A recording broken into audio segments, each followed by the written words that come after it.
अस्सलाम वालेकुम दोस्तों, अमेरिका के बारे में कहा जाता है कि अमेरिका के लिए सारी दुनिया शतरंज की बेसात की तरह है। जब चाहे जिस मोरे को अपनी मर्जी के मुताबिक, अपनी सोची समझी चाल के मुताबिक आगे या पीछे करता रहता है। और अमूमन शतरंज के स्केल में अमेरिका की जीत होती है।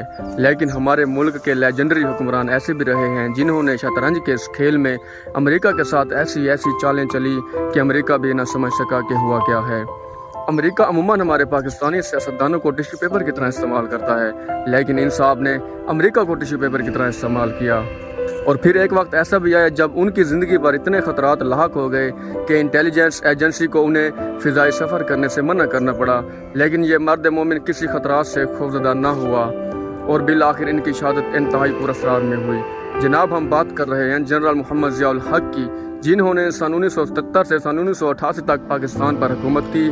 आज की वीडियो में हम आपको जनरल मोहम्मद ज़ियाउल हक की इब्तदाई ज़िंदगी, उनके फ़ौजी करियर और फिर अफ़गान जिहाद में उनके किरदार के साथ साथ ये भी बताएंगे कि कौन सी ताकतें जो उनकी शहादत में मुलव्वस थी, इसराइल और अमेरिका को उनसे क्या ख़तरात थे और उनकी शहादत किस पुरअसरार अंदाज और हालात में हुई। जहाँ पर जनरल मोहम्मद ज़ियाउल हक का प्लान क्रैश हुआ था तो वो हमारे इलाके में क्रैश हुआ था। तो जिस भी मेरे दोस्त ने, मेरे व्यूवर्स ने आके उस जगह की विज़िट करनी हो तो मैं वीडियो के लास्ट में एड्रेस बता दूंगा, तो वो जगह की आके विज़िट कर लें। तो चलते हैं, आपको उस जगह की विज़िट कराते हैं। उससे पहले जिस भाई ने मेरे चैनल को सब्सक्राइब नहीं किया तो वो कर ले सब्सक्राइब और लाइक कर दो। तो चलते हैं, बाकी स्टोरी जगह विज़िट करने के बाद आपको बताएंगे।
तो फाइनली दोस्तों, अल्हम्दुलिल्लाह हम पहुंच चुके हैं उस जगह पर जहां पर जनरल मोहम्मद ज़ियाउल हक का प्लान क्रैश हुआ था।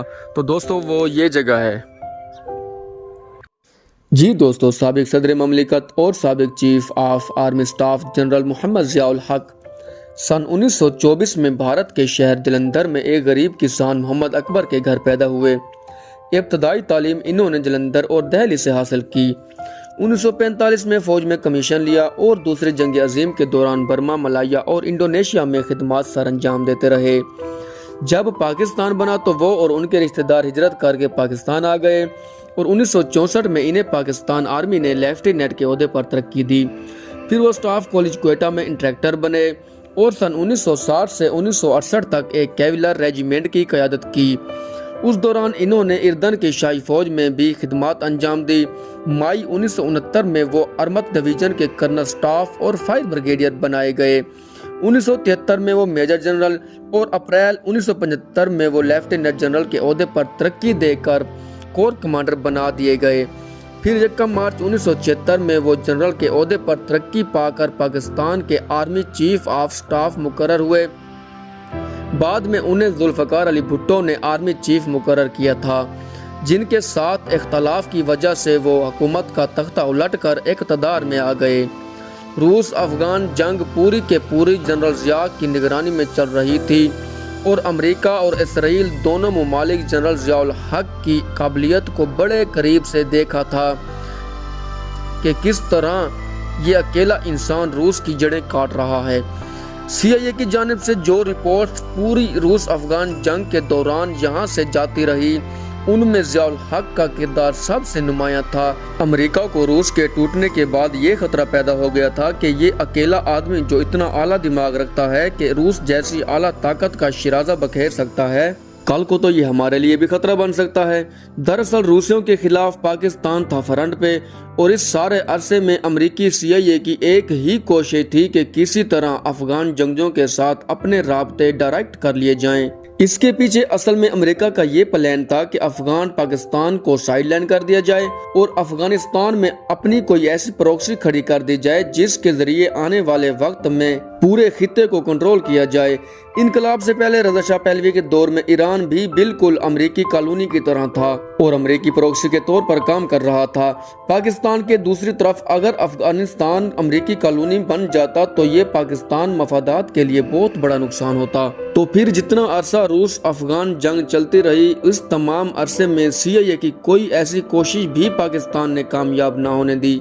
CIA की नाकामियों के पीछे जनरल मोहम्मद ज़ियाउल हक और जनरल हमीद गुल का हाथ था। अमेरिका को कभी ये कामयाबी नसीब ना हुई कि यहाँ पर अपना नेटवर्क मजबूत कर सके। जनरल ज़ियाउल हक की सोच ये थी कि रूस और अफगानिस्तान के मामले में हमने अमेरिका को अपना मोहताज बना के रखना है, क्योंकि वो जानते थे कि जैसे ही अमेरिका की मोहताजी ख़त्म हुई, ये हमें ही ख़त्म करने पर तुल जाएंगे। और बाद में अमेरिका ने किया भी यही। ज़ियाउल हक एक ही वक्त में रूस, अमेरिका और उसके साथ भारत के भी एक बड़ा मजबूत महाज खोले हुए थे। वो कहते थे कि मैं कश्मीर को भारत का सर जहन्नम बना के रख दूंगा।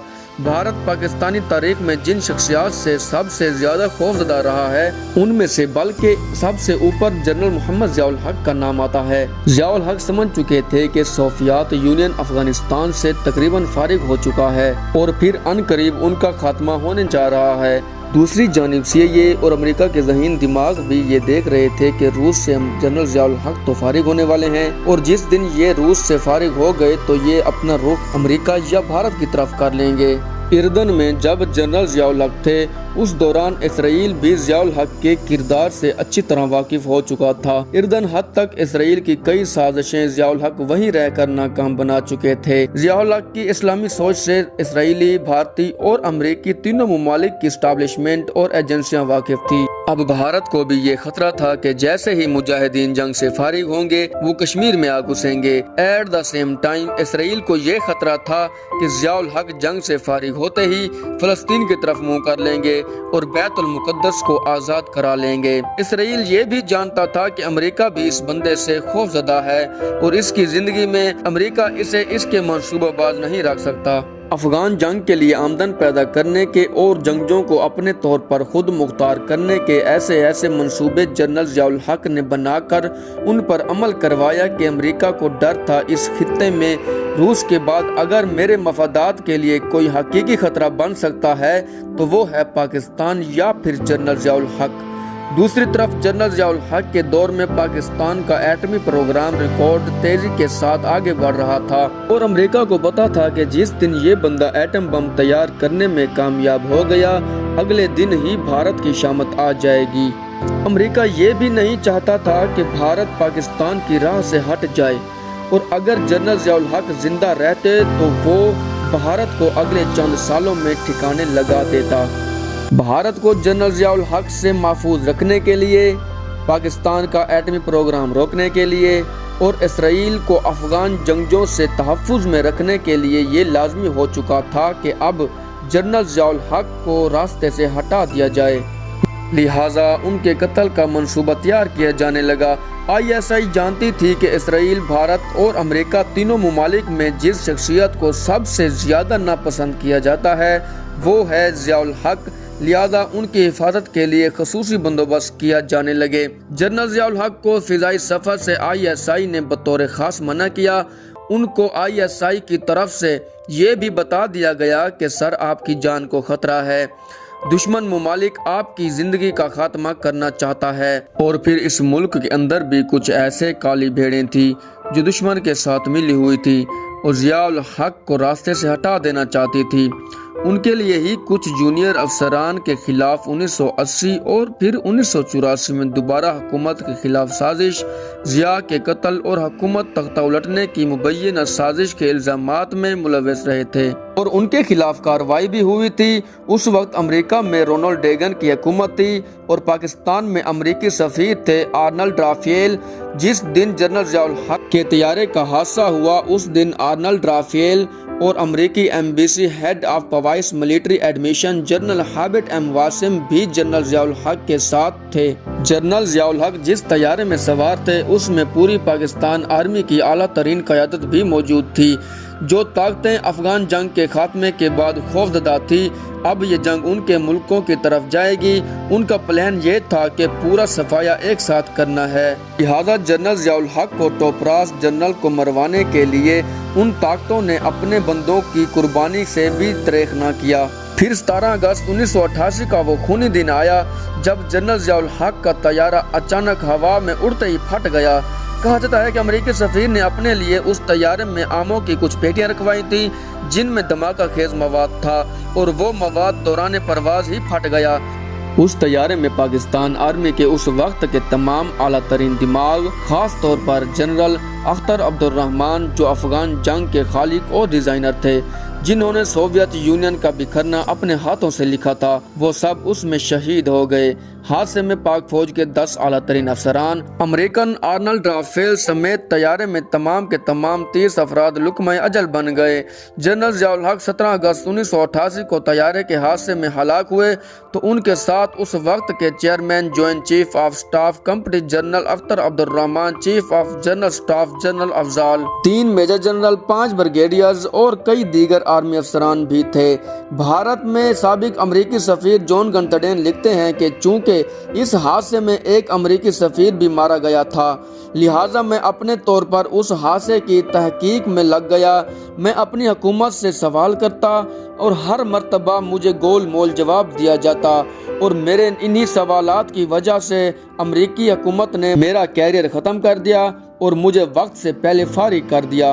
لوگ یہ کہتے ہیں کہ ضیاء الحق کو امریکہ نے استعمال کیا، حقیقت یہ ہے کہ ضیاء الحق وہ شخص تھے جنہوں نے امریکہ کو استعمال کیا۔ امریکہ ہمیشہ اسلامائزیشن کے خوف سے مبتلا رہا۔ پاکستانی تاریخ کا واحد لیڈر جنرل ضیاء الحق تھا جس نے ایسی پلاننگ کی کہ امریکہ کو آفیشل طور پر نہ صرف اسلامائزیشن کو قبول کرنا پڑا بلکہ اس کو پروموٹ کرنے کے لیے اپنے خزانوں کے منہ کھولنے پڑے۔ جی دوستو، تو کیسی لگی میری ویڈیو؟ امید کرتا ہوں اچھی لگی ہوگی ویڈیو۔ تو جس میرے ویورز نے آ کے یہاں کا وزٹ کرنا ہے تو بھاولپور اور لودھرا کے سینٹر میں دریا ستلج ہے۔ دریا ستلج کے ساتھ ہی کھوکھا سٹاپ پوچھ لے کسی سے، کھوکھا سٹاپ پہ آ کے آپ نے پوچھنا ہے جنرل ضیاء الحق کا پلان کہاں پر کریش ہوا تھا تو وہ آپ کو بتا دیں گے۔ کھوکھا سٹاپ سے تقریباً کوئی 4 کلومیٹر سائڈ پہ ہے۔ ماشاءاللہ، امید کرتا ہوں اچھی لگی ہوگی ویڈیو آپ کو۔ السلام علیکم۔